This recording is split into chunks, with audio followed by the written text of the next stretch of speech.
Welcome back, guys. Today we are talking about traveling with a baby and toddlers. Oh, it strikes fear in the hearts of many. I want to start this out with the crappiest story we've had traveling. Well, one of the crappiest stories we've had. Do you mean like actual poop here? Yeah, the one where you shouted at well, you didn't shout, but it was very funny. I was like trying to film it and you were like, get the camera out of my face. I need help cleaning this up right now. I don't even remember what you're talking about. 5-month-old Scotland on the way to the airport. At the airport. Yeah. Yeah. There's been so many stories. I feel like this, where we're covered in poop while traveling or even at home, that I'm like, can you be more specific of what this story is? So we had Scotland dressed up in like this cute United. It was like Wake for Snacks onesie. Yeah. And you know, she's 5 months old. And so we had her in the car seat, and on the way to the airport, we took an Uber, and she was just getting a little fussy. And we're like, oh, you know, trying to calm her down, but also she's a baby, and we're almost at the airport. There's not much you could really do. And then we get there, and we realize, oh, she had a big one. She had a blowout. She had a major blowout. And parents, you know what a blowout is. This is when it gets out of the diaper, and it goes everywhere. And up the back. Up the back, yeah. So no wonder why she was crying. Yes, we get our suitcases out, and you realize right away, you're like, oh my God. So I think you were just like holding her like a bomb disposal unit, like carrying her like arm's length. And I grab all the bags, and we just take her to the airport, and we have to change her. And we were so bummed because we had this cute, like, you Wake for Snacks. We were going to take some pictures of her. And I think we had to throw that away, right? No, we still have it. We saved it in a plastic bag, which, yeah, travel tip. Travel tip number one, when traveling with a baby, you are going to be changing a lot of diapers. Best to bring a little like doggy bag. I liked the little powder scented ones. Just that way, if it was in your bag, it's not going to smell at all. So I grabbed one of those plastic bags, threw that in there because we were getting ready to go on a plane and I didn't have a washing machine, tied it up. And when we got to our destination, rinsed it out and washed it. Of course, it had to be festering for 24 hours first. Great. But we did save it and we did put her in it at a later date. And be careful. Don't throw the clothes away, which we did a mistake on another flight where similar situation was a blowout and bye-bye bunnies. Was that what it was? They were no watermelons. Oh, it was Little Sleepies. That was the brand, and it was red. I don't remember. It was one of our favorites, and accidentally got tossed in the trash. Yeah, because I had like the diaper trash bag, and then I had the blowout trash bag, and I got them confused. So I saved the diaper and threw away the clothes. Whoops. So what we're trying to say is even the experts make mistakes. That's what happens. This is just gonna happen. Like, what if they have a blowout on the plane? They will. This is what you do. I'm not going to say that it's not going to happen. You can't control this other human. They are a tiny human. They have bodily functions. And it's SHIT is going to happen. You know what I mean? So maybe you're an expecting parent. Maybe you're thinking of having kids and you love to travel and you think there's no way I could do both.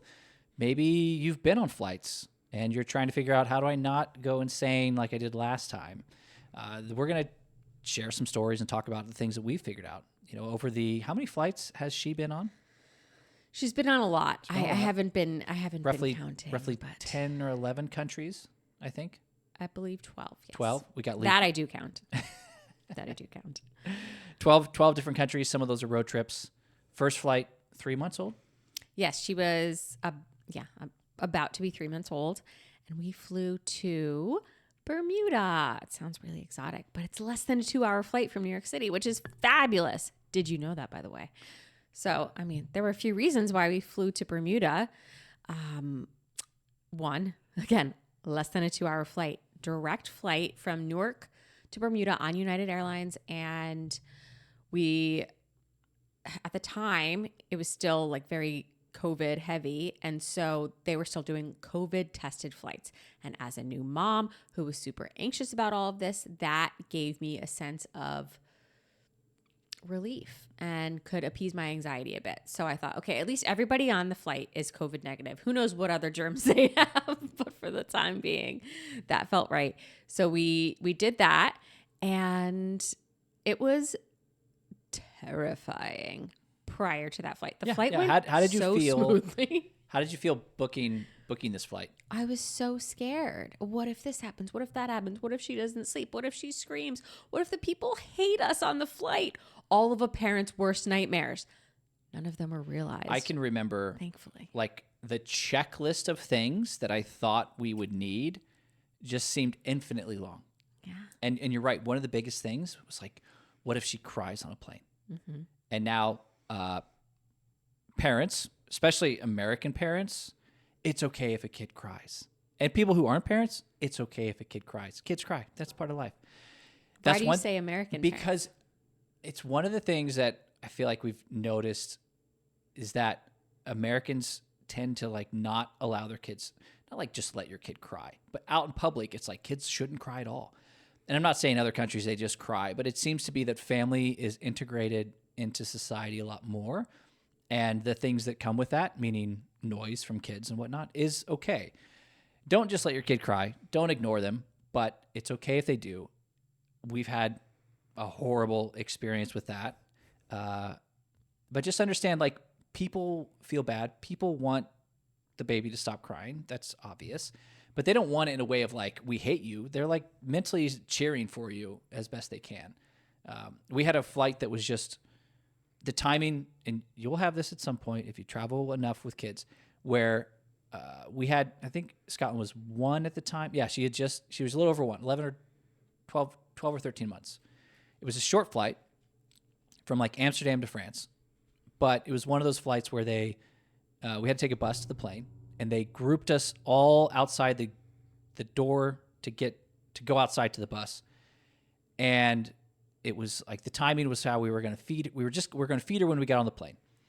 And we're like waiting and waiting and waiting. And it's one of those moments where you're like, when are we going to board the bus? Like the bus is sitting outside, but they're not letting us on. And 5 minutes turns to 10, 10 to 20, 20 to 30. And all of a sudden we're like, she's starving. She's exhausted. And we're like, we can't really like set up and feed her, because all of a sudden they're going to be like, board the bus. And when we finally get on the plane, she was just, this was the worst, because she was exhausted. She was starving.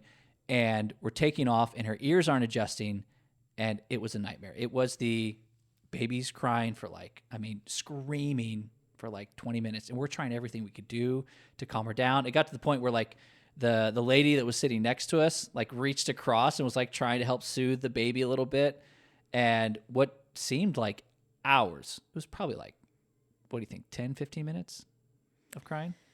It's hard to say, because a mother's ears probably don't have the best. Like, there was some time barometer. distortion there, Yeah. But she calmed down, and we made it. And you know what? We still kept flying after that, and she's okay. She's resilient.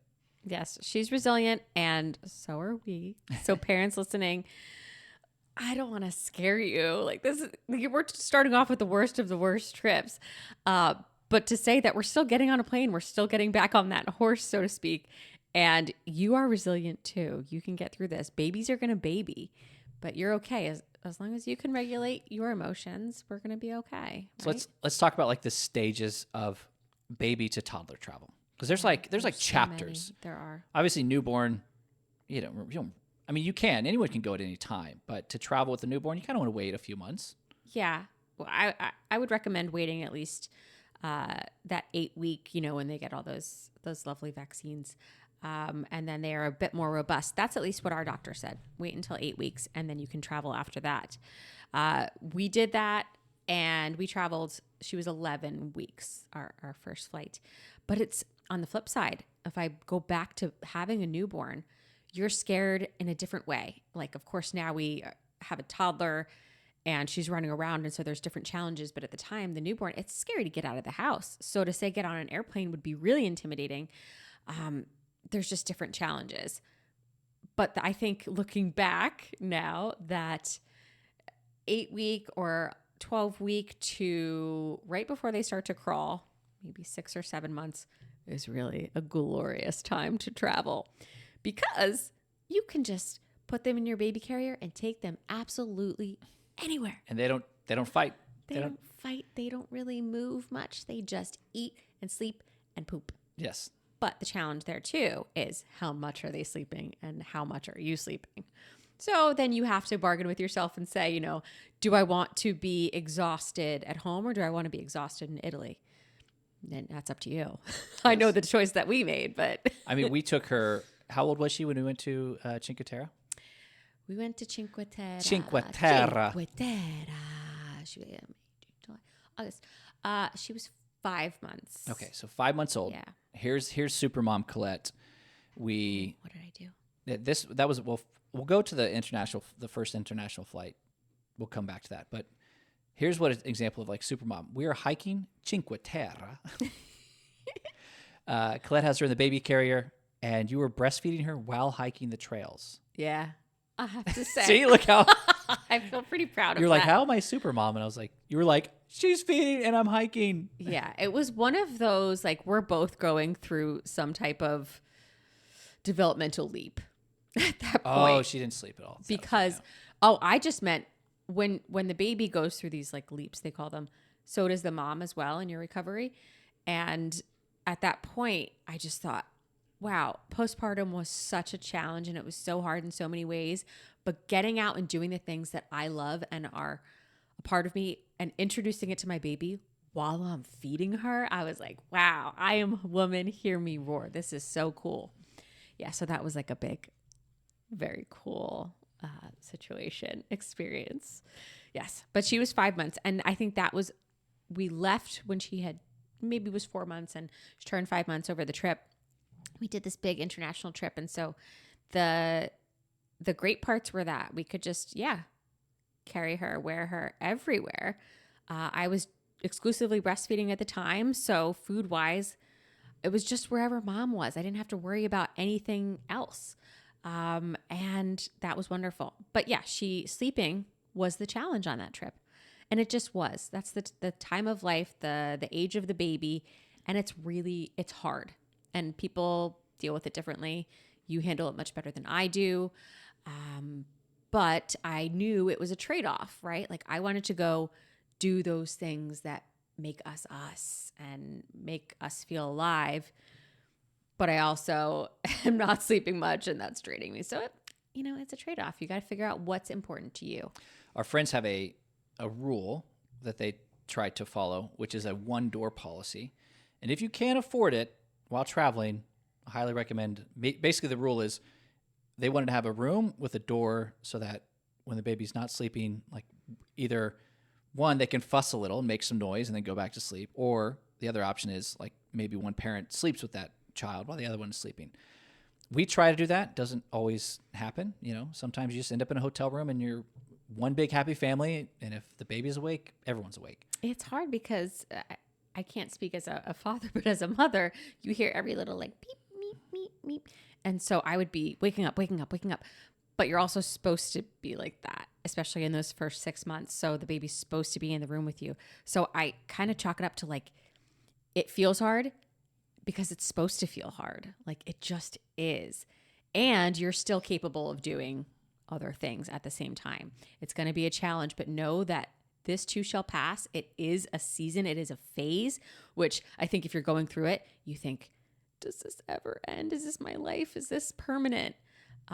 It's not. And we slowed down though. I mean, when we went to places, like our first trip, we didn't plan anything. Usually we're the type of people who's like, we're going to go on this excursion, come back, go to the bar, get lunch.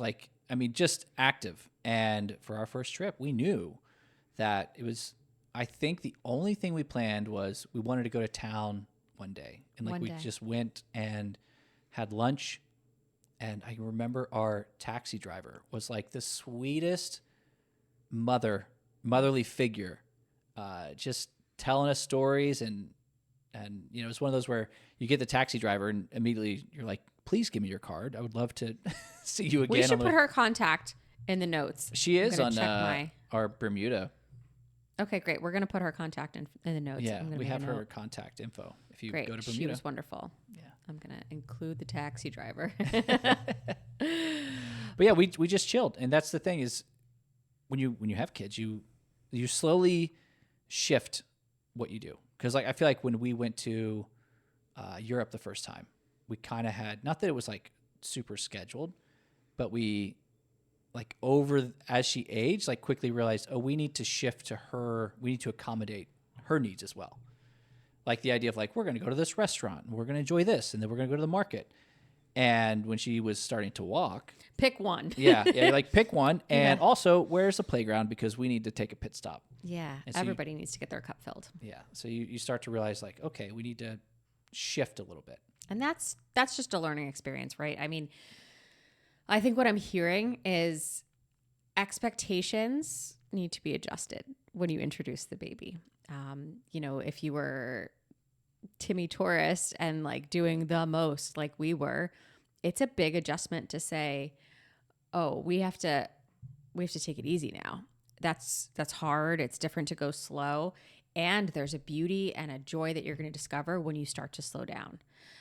And you're not checking things off the list. You're just experiencing life with your loved ones. So keep the expectations low and the schedule open and the schedule slow. Because, that first trip, I'm so grateful that we didn't plan anything right away. We did have that one goal of going to town at least once. We tried, I think, a couple times during that trip and we didn't make it. And then the last day we were like, okay, this is our last chance. We're going to make it. We're going to do it. You know, she's going to nap on the go. And that's scary too. And just so many changes and transitions. And it's trial and error and you figure it out. And the cool thing is you're all figuring it out together. It's their first time on earth and it's your first time as a parent. So how would you know unless you try? Yeah. You know, you're going to figure out what works for you and your family. And how was it like thinking of the first international trip? Because you as a traveler were like, I got to get out. How was that? Oh, yeah.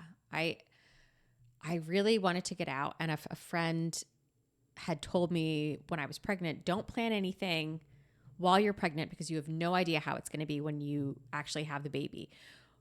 You know, if you have postpartum anxiety or depression or what the baby's temperament's going to be, et cetera. Don't put a deadline on when you have to get on an airplane, when you have to be ready. I'm so grateful she said that. I ended up setting a deadline for myself anay after the baby. No, I did not before the baby, but I was like, okay, like once I had the baby, I was getting like a little cabin fever and I'm like, I would really like to get out again and introduce her to travel. Guys, if that doesn't just epitomize Colette's personality of like, after I had the baby, I set a deadline to go fly internationally.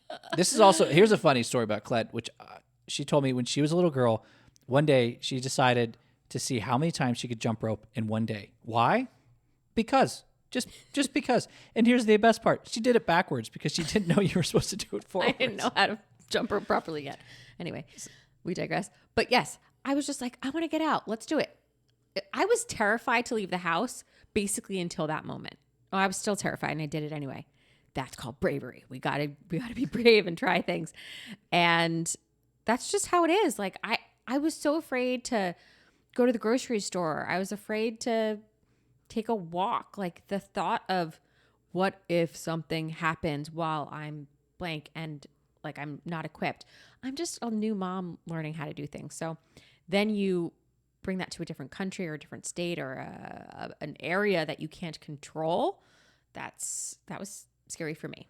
Might be different for other people, but it ended up working out. And by doing that, it gave me more confidence to go back and do it again. And it made me feel like me, which can be really hard in that postpartum time. So whatever that thing is that lights you up, I know identity shifts and all of that in postpartum and motherhood, but find those things that still bring you joy.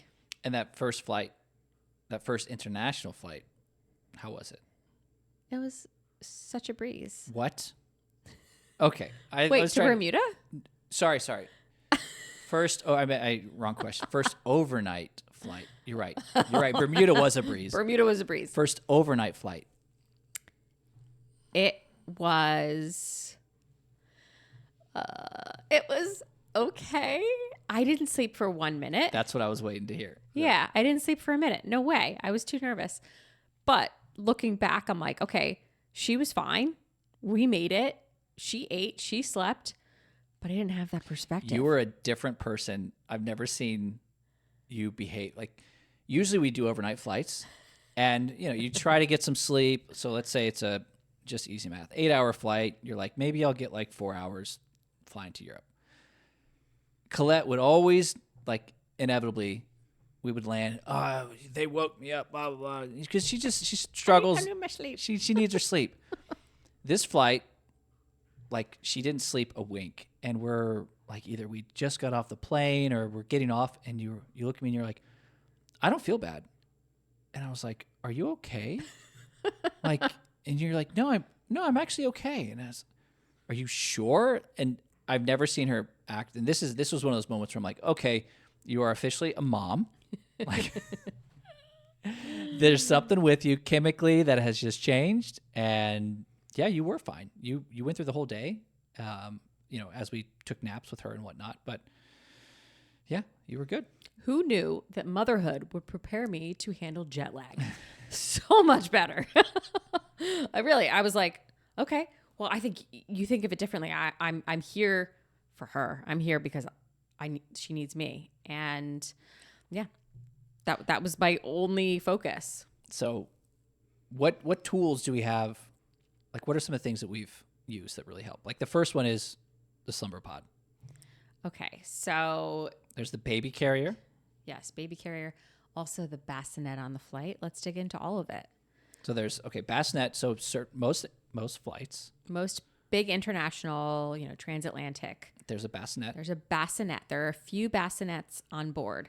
You have to call ahead, and this will be in every class of travel. First, business, economy. There are bassinets, and they are free, but they are on a first come, first serve basis. So when planning your flight, call and make sure there's a bassinet available and able to be reserved.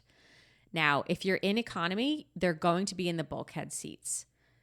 Pretty much all of them. Actually, all of them are in the bulkhead seats, but that's the first row. And the baby, you're able to put the baby in the bassinet, and it's even if the baby doesn't have a seat, and usually lap infants, they don't need a seat, and that's a lap infant is a child under the age of 2 can sit on your lap for a 10% charge of the international ticket fare. If you're domestic, it's free. Little travel tips. But you can put the baby in the bassinet and they can sleep, and you can have your hands free. How amazing is that? So there is a type of like strap for the baby, but to buckle for safety. However, the baby cannot be in there if there's turbulence. So if the seatbelt sign is on, the baby is out of the bassinet. So it's not guaranteed that the baby's going to be able to sleep throughout the flight and that you're going to have your hands free, but it is a tool that you can use to help you. And I think anything a parent can have to help them on a flight, that's a huge win, right? So, that was, using that was, I felt bad though, because I think one of the times you just got her to sleep and then sat her down for 2 minutes. They're like, we have turbulence, you have to pick her up. And you're like, oh no. But the baby's sleeping. Yeah. That's a good one. What's the baby carrier? Really, any of the baby carriers. Yeah, the work. baby carriers are great. So we had the Ergo baby, and We've also had one of the slings. we've had the Solly baby sling, and that's the wrap when they're really tiny. And then we also, now for baby number 2, we got the newborn baby Bjorn, which is a little bit tinier than the Ergo baby. And when you're in Europe, I would say that you may not need a stroller at that young of an age. If you can just carry them, especially like, stair-heavy towns like Italy, you might be better off just doing that. Towns like Italy. Sorry, Cinque Terre. Cinque Terre. You can do that. Yeah, because the stroller that we love is the butterfly. Yeah, the Bugaboo butterfly. Bugaboo butterfly travels. It folds down. You can fit in the overhead. That thing is sturdy. That is a piece of engineering. Yeah, we've taken it through some cobblestones, man. It's really good. I actually, when we first opened it, I was like, oh, we're probably going to own like 3 or 4 of these. And because I just thought it's going to break. Like knock on wood. I'm like, next trip is going to just. Yeah, that thing has been doing great. So that's a good, but it is, it's a headache when you're lugging that thing around up and down stairs. And think about it, boarding a flight, it's one more thing to put in the overhead. But luckily, if you have your hands free with a baby carrier, that comes in handy then. I think they work in tandem, kind of like you have the baby carrier when you're going on the plane, so you can put the stroller in the overhead with your hands free and your bags up in the overhead. And then when you get to the destination, you can use both. Sometimes you don't want to wear them the whole time, or you could breastfeed them in the baby carrier, which is another cool thing. Okay, tell me about the slumber pod. Slumber pod, if you guys follow us on Instagram, you have probably seen this, but it's a blackout tent that goes over really anything. I mean, they have now Scotland's in a toddler bed. They have a toddler bed that fits inside of it. Before that, it goes over the pack and play, and it's a blackout tent. Now, if you look online, there's some love and hate for it. Some people think that it'll get too hot. I mean, you definitely they have a fan for that. They have a fan for it. Solution. Yes. So there is fan. Sometimes if it is a little bit of a warmer room, like we'll keep it cracked, and yes, light will still get in, but it's much better than, so many times you get to an Airbnb or an apartment and it's just bright and you're like trying to get your baby to sleep, or you're trying to get your baby to sleep in. Because when we go to Europe, one of the things we try to do is, if we're just going there, not like when we moved to France, but like when we're just going for a trip, we will keep her on like a 10 to 10 sleep schedule. So we don't shift her completely to European time. And that does two things. One, she adjusts quicker because it's only like a few hours difference. And the other thing is it allows us to go out at night in Europe, because Europe tends to be a little bit later. And then so we just sleep in and wait till she gets up. So the slumber pod helps us do that. This is not an ad. It does sound like one all of a sudden. We just love it. But it allows us to do it because then, she doesn't realize it's 7 a.m., 8 a.m., and it's time to get up. She thinks it's just still dark outside until we unzip her. Say, hey, come on out. Yeah. I mean, when you're a parent of a small child, you want anything, any tool, trick that will help get that baby or toddler to sleep. And this has been a tried and true method that we've used throughout the years, throughout travels. The other cool thing is it packs down into a carry-on, because we are a really pro carry-on family.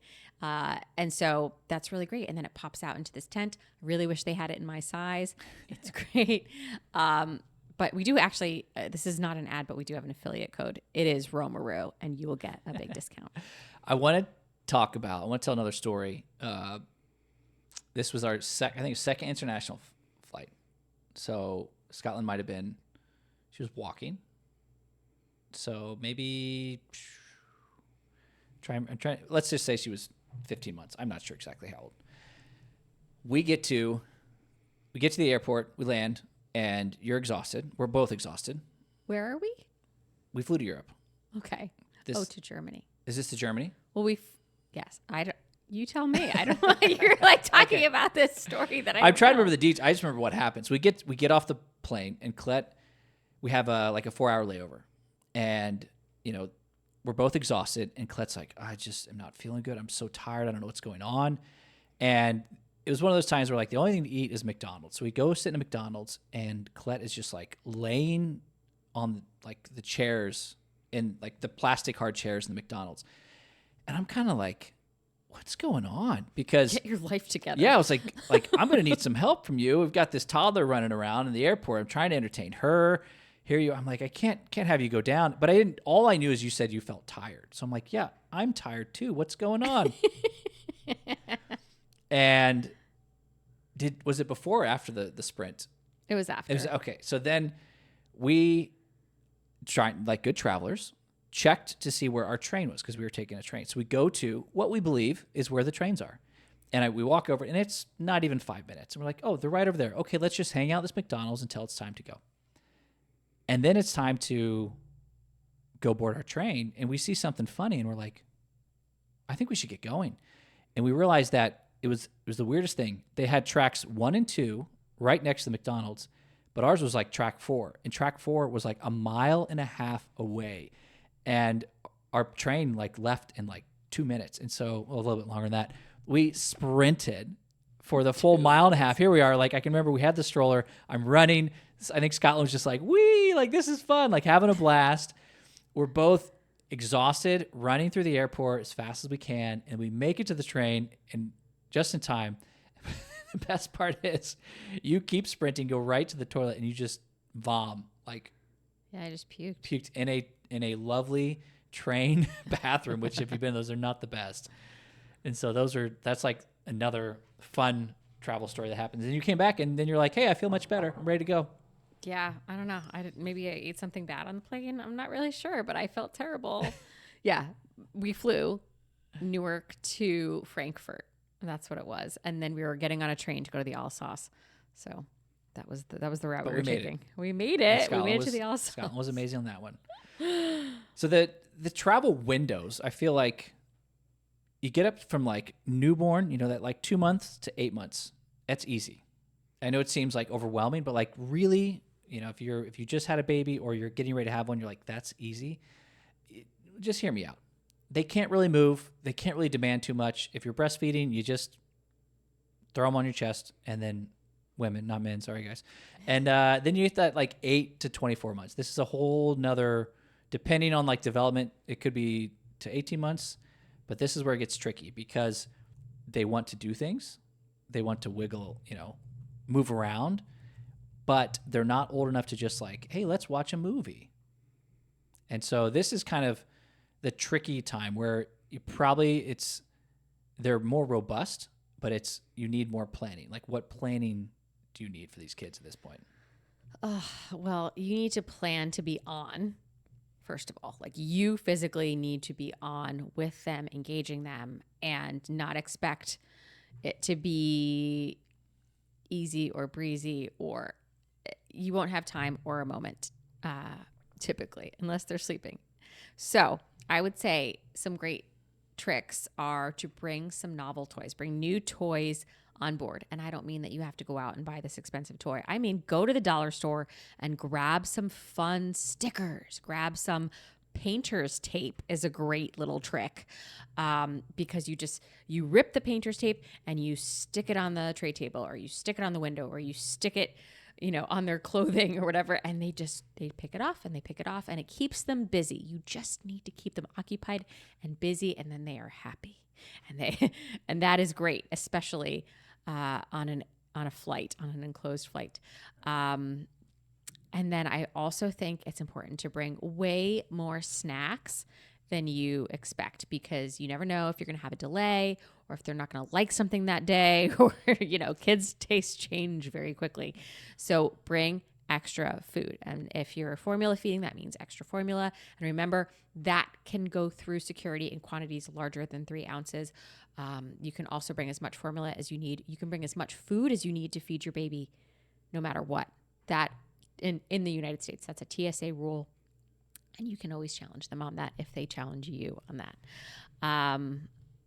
And one of the other things I love for air travel with a baby is the Ceres Chill. I used that when I was breastfeeding, because you can actually keep your breast milk cool on these long flights. And it's like a little refrigerator, like a thermos, that you can drop your breast milk in, drop your bottle in, and it keeps it totally cold and safe for the baby.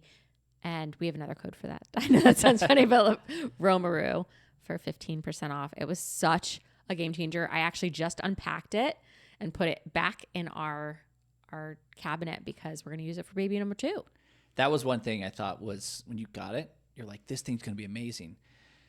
And at the time, I didn't fully understand it being a new dad. I was like, this thing is bulky. Like, I don't get it. And then we used it. I'm like, okay, I get it. It's basically just a nice thermos for breast milk. Specifically for breast milk. Yeah. Some other things at this age, they might be interested in like Miss Rachel at this point. At the like 1-year-old, they're obviously not just going to like sit down and watch Frozen by any means. But, you can do the way to get that downloaded. One way is YouTube Premium. So you can sign up for that service. And then if they're into Blippi or whatever, the other thing is, like, we have long flights. We try, now Scotland is 30 months, almost 3. She's almost 3. So she's a little bit more easy to deal with, from a entertainment. You can just, hey, let's watch a movie. But also we try to delay that, because once that comes out, that's like, that's the biggest, that's the nuclear button. It's like, let's wait and try to push it. Let's try to keep them entertained. Let's try to, if it's color, if it's play with Play-Doh, markers, whatever you can. If it's the tape, push the screen as long as possible. Now Scotland knows that, hey, we're going on a plane. Like, actually, it's a funny thing is she'll see a plane in the sky and be like, oh, look, it's a plane. And she'll be like, I bet they're watching Moana. Because she associates watching a movie as being on a plane. But we try to, just because she can get bored, is like wait till we're actually in the air. And so she'll be like playing around and be like, can I watch a movie yet? And be like, are we off the ground yet? And so she's starting to figure it out. I also, when it comes to screen time, we're in a no judgment zone here. Whatever you choose for your child, great. Now, when it comes to airplanes, just know, take the judgment away. There are not the same rules in the sky as there are on the ground. Just like airport rules don't apply in certain ways. You got to do what you got to do sometimes. And if that means utilizing a screen a little bit more than you normally would at home, we don't really watch things at home, but on an airplane, of course, it's a treat too. It's a special time and it keeps her occupied. She's happy. We're happy. So I think give yourself some grace when it comes to the rules that you create for yourself at home versus on a travel day. It's about survival on a travel day. And the thing is too, if your kid starts to associate like, oh, when we get on a plane, I get to do this. Like then they start to enjoy the travel. They start to see, oh, this is the fun time. And it's not going to be like, oh man, I don't want to do this, Mom. I don't want to do this, Dad. But yeah, there's some fun toys that we found. Now these are like, I'll call them these premium toys. These are like Melissa and Dave stickers. It's like a sticker stamp, and our daughter loves them. She's like, because each sticker is different, and now the thing is, she's gotten so good at them. It's like it used to last like an hour where she'd play with it. Now it's like 5 minutes. We're like, okay, that $8 didn't last too long. But it's whatever toys work. Maybe it's like a little car.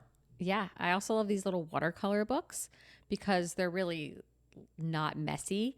Well, just clarify what I mean by that is it's a little paintbrush or paint pen.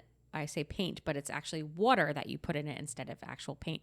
So then you have this sheet of paper, and the child takes the water pen or water paintbrush and colors this piece of paper, and as they color it, the water makes it come alive, kind of like all the colors and shapes and designs come into sight as it gets wet. So it's an easy way to travel, and they're reusable, and all you have to do is fill up with a little bit of water. So that's nice. Another thing I want to talk about is diapers, wipes, formula, all that stuff that you need to travel with, or do you need to travel with it when you have a baby? Having been through it and been to, a dozen countries with our 2-year-old, what do you think? Bring the diapers or buy them?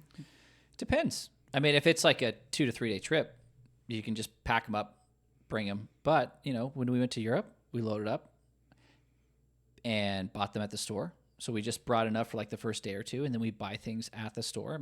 It's you don't have to bring as much stuff. So it's kind of what works for you.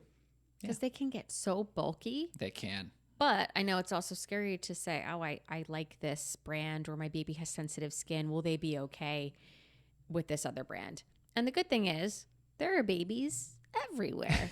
So if there are babies there are diapers there. And most likely there's a baby that has the same issues as yours, sensitive skin, what have you. Talk to a pharmacist, figure out what diapers will work. And that way you can save some room. Otherwise, you're going to be checking big bags, bringing bulky items, and that just gets tiring to carry. Other equipment, you can always rent stuff from Baby Quip, which we've done too. I love that. Yeah, we've rented pack and plays. Snoo. We've rented a snoo before. We've rented high chairs when we were in California. So there's basically anything you could need or want. Baby Quip is the company, and we've used that a lot to travel. So then you're not panicking when you get to an Airbnb and think, I don't know where I'm going to feed my baby, things like that. And the cool thing about this company is, and there are other companies as well throughout the world that do things like this, but in the States, Baby Quip, they come to your hotel room or your Airbnb. Oh, that's right. Ahead of time. You give them the information. They set up everything for you, or they can do it when you get there, or they can meet you at the airport. So say you want to rent a car seat. I don't want to lug my heavy car seat, blah, blah, blah. I get to the airport, I go through, or I, land and meet this person just on the other side, and they bring me a car seat that has been professionally cleaned. And then on the other side, when I'm done with my trip, they meet me back at the airport and I give it to them, and I don't have to worry about cleaning it.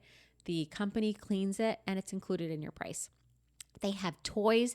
They have, pack and plays, cribs, snooze for the amazing smart bassinet. And it's made our life so much easier because you don't have to carry all the crap from home. Yeah. I want to. Oh, wait, but use the code room or you'll get a discount. Okay. I'm just trying to help. I know. College is expensive, It you is guys. expensive. That's right. I wanted to kind of close out with like how kids are robust and things will happen. So like when we were in Italy, we keep going back to the first international trip, which, how do you say it again? Cinque Terre. Cinque Terre. Yes.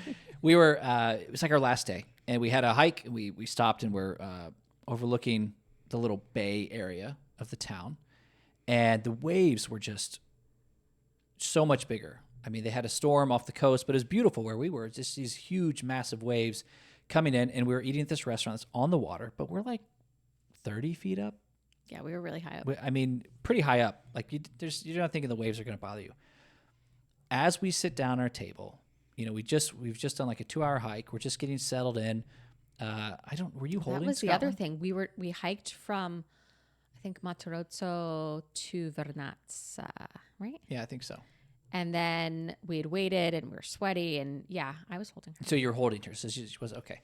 So you're holding her. We're just literally like taking our bags off, and all of a sudden a rogue wave, and I have to reiterate, like 30 feet up, it bounced off of the wall because we're overlooking on this balcony, and it soaks the entire deck that we're on. There was another table of people who were finishing their meals, and it just got completely soaked and drenched. Yeah, I feel like the other table had like fish on their table. They were so soaked. Like, and so here we are. Like first, I remember when it hit us. Like you're just shocked. Like what's going on? Mm-hmm. And then all of a sudden, like, is everyone okay? Because I'm like, we're up high, and we were okay. Like we just got wet, and we look at the table next to us, and one man I don't know if he was in shock or what. Literally, there's like ocean water just soaking his bowl of pasta. He just continued to eat it. And I remember that too. That moment that I think he was stands just out. in shock and just like either angry, shock, or like bewildered. I don't know what was going on. And he just kept eating and then like walked out. But so Scotland's drenched. We're all drenched. And we go in the restaurant, and everyone's kind of like a little bit of hysterical, and but they were all sweet, and they give us a tablecloth to wrap Scotland in. And because everything got soaked. Our bag got soaked. Our change of clothes got soaked. All of our clothing got soaked, so we couldn't take something off and wrap her in it. And so it's just we moved to another table away from this wet balcony. Scotland's wrapped in a white tablecloth. Our clothes are hanging on like the railing. Very Italian. Scotland's just jolly, happy, like has no idea what's going on because she doesn't know anything different. And she feeds off our energy. That's what the babies do. So if you roll with the punches, guys, they do too. You get out there, you have like, that's a good point. They feed off your energy. And so there will come times where you're soaking wet, eating some squidding pasta in Cinque Terre. So. But if you're laughing and doing it all together, like that's how kids learn to adapt. How else are they supposed to learn? Yeah. How else are they supposed to learn how to behave on an airplane? They have to go on one. They have to experience these things. How else are they supposed to figure out how to persevere in challenges? You got to put them in the situation. Do we miss any tips or tricks? Probably. Absolutely. There's so much that happens. One thing I can think of, if you're not renting the baby equipment and you're not traveling with it, what you could do is call the hotel that you're staying in to see if they have pack and plays or cribs.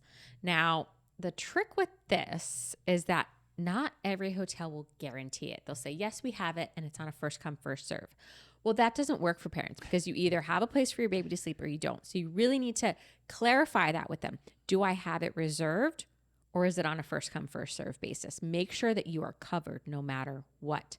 Now, I would say if you do have the hotel or sometimes Airbnbs can provide cribs as well. I know that it might not be up to your cleanliness standards. So that's up to you whether you want to do that or not. But I would say if you do, bring your own sheets. Sometimes they don't provide them. Sometimes they provide like a really big sheet that they just wrap around the mattress. And for me, safety wise, I was like, I don't want to deal with that. So just bring your own crib sheet. And that packs down so easily, but then you can use their crib. And make sure, if you're traveling with a little guy, then I would recommend a pack and play over a crib because cribs can be really, really big. And I remember when we went to Bermuda, do you remember how the crib that they gave us? You couldn't even. I couldn't put her down. I had the railing was like, it was just so tall. It was. This was like such an old school. It was a nice crib. It was just big. It was huge. Big. It was made for, I would say, a larger child. And so every time we would go to lay her down, the feeling of dropping would wake her up. And so it took forever to get her to bed. But it did. We made it. We weren't actually dropping her. She was just... Yeah, sorry. Did I say dropping her? I mean, like as we put her down into the bed. Because it was such a long way down. Long travel, yeah. With our hands. Yes. Sounds bad. What else? Did you have any other tips? First-time traveler. With a baby. I think we went through all of it. You're going to make mistakes. You just got to get out there and the list of things you think you need. Like, I think just like I recommend this for everyone, adults and babies. Like have your medical emergency kit. So like for parents, that's huge. For adults, I always recommend like ibuprofen or Tylenol. And NyQuil, because the worst thing is, so let's go through the basics for adults. Some like Tylenol, ibuprofen, NyQuil and Dayquil, and then like stomach stuff, something that you might want to take, like just Pepto-Bismol. You don't need to have like a full like box of it, but just like the worst thing is if you wake up sick and you don't have anything to treat the symptoms, it can make it really hard. And then like the idea of getting it. So it's like, oh, I'm sick. I feel bad. And you don't have any energy to get out or you have to call the hotel maybe to get it. So those like 1 or 2 doses of the NyQuil could be life-saving. If it's like, oh man, I'm starting to feel sick. I need to take it as I'm going to bed to try to get some sleep. Same thing with a kid. Like you should have the kid's Tylenol, whatever you think you might need for your kid's Benadryl. Like we have that go bag thermometer for kids. In our carry-on. Do not check that bag. So you have that. So same thing, like if you want to know if your kid's sick, like you can get the basic vitals of, hey, they have a fever. It's really high. I need to take them to the emergency room. Or, it's just a normal fever. Like we can treat this as we see fit. And I think with that, it is a parent's fear to have their child get sick while they're not at home. Talk to your pediatrician beforehand. Say, what do I need to know? What medicine should I bring with me? I'm a little nervous. And they're going to help you so much. And also just see what the medical system is wherever you're going. If you're staying at a hotel, they're of course going to have access to a doctor in some capacity. But what are the emergency numbers when you travel? Our daughter had an allergic reaction when we were in France. It's not 911 there. It's a different number. What are the local hospitals? Just get a peek or a local doctor. We also travel with Allianz Travel Insurance, and on their app, their Elise app, you can look up the closest medical facilities. It just geolocates you. But doing that ahead of time, it might sound like overkill. I really think it's helpful to just appease any anxieties. And then if you have to use that tool, you have it. Boom, it's right there. You don't have to get flustered in the moment if there was an emergency or someone's sick. Yeah. I think that's it. Get out there and travel, everyone. Get out there. It's traveling with a baby. It's intimidating. It's hard. And well, it is hard. It feels like it's going to be hard because it is, but you can do hard things. Yeah. And that's the thing. See, we're all confident now. We've got a toddler and we're like, we got it. And then we're going to throw a second one in there and be like, we don't got it. Yeah, that's scary too. Yeah. All right. Thanks so much. See you next time. Bye. Thank you for listening to today's episode. If you're learning from and or enjoying this podcast, please subscribe to our YouTube channel and follow us on Instagram and TikTok. These are great free ways to support this podcast. Also, please subscribe to this podcast on both Spotify and Apple. On both of those platforms, you can leave us up to a 5-star review, which would help us out greatly. Please also check out the sponsors mentioned in today's episode. That's the best way to support this show. If you have any questions or topics you'd like us to cover, please put those in the comment sections in YouTube. And yes, we do read all the comments.